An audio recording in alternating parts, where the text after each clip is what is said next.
Series के इन videos के अंदर आप सभी का बहुत बहुत हार्दिक स्वागत। स्टूडेंट्स, आज हम चर्चा करेंगे, अभी जो ये वीडियो चल रहे हैं आईटीआई में प्रवेश से संबंधित वीडियोस में दे रहा हूँ।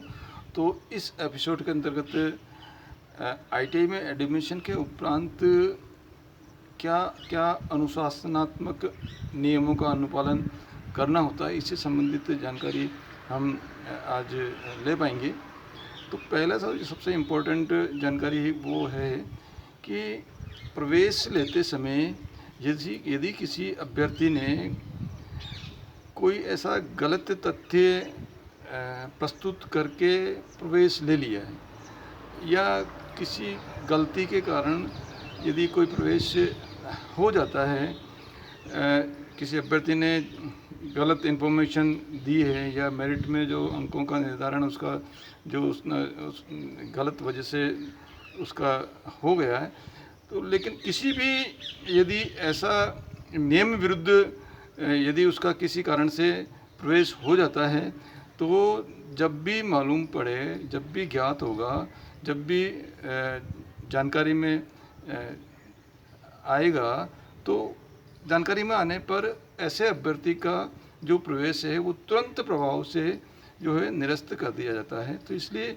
बच्चों ये थोड़ा ध्यान रखें कि ऐसे कोई गलत इन्फॉर्मेशन नहीं दें। कई स्टूडेंट्स जो है वो गलत इन्फॉर्मेशन दे देते हैं, जैसे रिजर्वेशन कैटेगरी के नहीं है तो भी उसमें रिजर्वेशन भर देते हैं, या कई मेल की जगह फीमेल जो है उसमें आप दर्ज कर देते हो, और जब एडमिशन के टाइम में जब आप जाते हो तब आपको, क्योंकि फीमेल में फिर आपकी मेरिट अलग बन जाती है, तो इसके कारण से आप सोचते हो कि मेरे को उसमें कुछ लाभ मिल जाएगा, तो ऐसा कुछ नहीं है।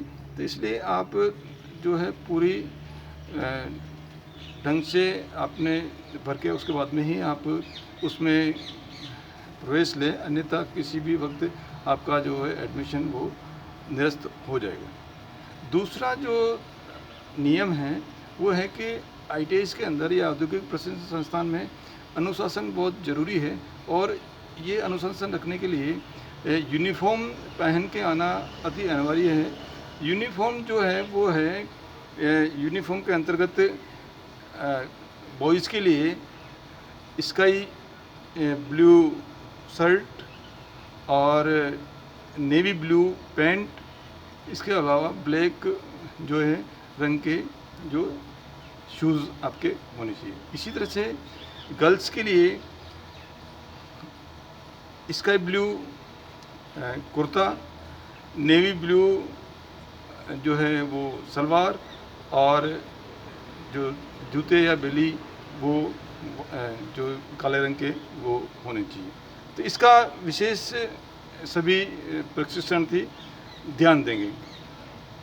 तीसरा जो पॉइंट है, आपने आईटीआई के अंदर एडमिशन ले लिया, तो एडमिशन के बाद में जब तक आपका प्रशिक्षण जारी रहेगा तब तक आप किसी भी इंस्टीट्यूट में या किसी कॉलेज में रेगुलर या पार्ट टाइम किसी भी तरह से कोई दूसरा कोर्स आप करने के लिए एंटाइटल नहीं हो, और यदि ऐसी जानकारी होती है तो आपके दोनों जो कोर्सेज हैं वो रद्द हो जाते हैं। इसलिए ये जानकारी रखें कि आपने अपनी आईटी में एडमिशन लिया तो उसके बाद में आपको दूसरा कोई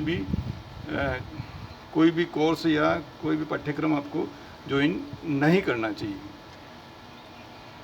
परीक्षा में बैठने के लिए प्रशिक्षणार्थी की जो न्यूनतम उपस्थिति है वो 80% है। तो 80% उपस्थिति प्रशिक्षणार्थी की होना अनिवार्य है।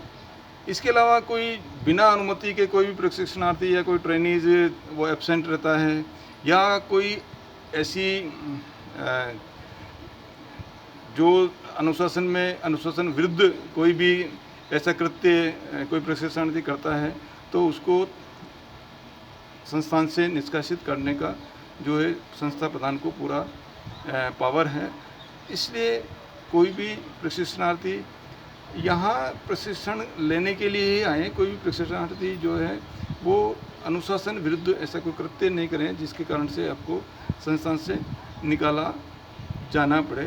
तो ये थोड़ी जो अति आवश्यक जो बातें हैं, जो नियम हैं, उनका हर प्रशिक्षणार्थी को इन आईटीज़ के अंदर जो भी प्रशिक्षण प्राप्त कर रहे हैं उनका अनुपालन करना वो अति आवश्यक है, क्योंकि आजकल आईटीज़ के अंदर, गवर्नमेंट आईटीज़ के अंदर प्रशिक्षण के लिए प्रवेश होना बड़ा मुश्किल है। इसलिए आपका एडमिशन प्रवेश हो जाता है और उसके बाद में आप किसी भी कारण से यदि आप निष्कासित हो जाते हो या आपकी ट्रेनिंग में कोई बाधा आती है तो इसके लिए आप स्वयं जिम्मेदार होंगे। इसलिए आप ऐसा कोई कृत्य नहीं करें जिसके कारण से आपके प्रशिक्षण में कोई बाधा है। आप अनुशासन में रह के अच्छी ट्रेनिंग आप लोग करेंगे, ऐसी आशा है।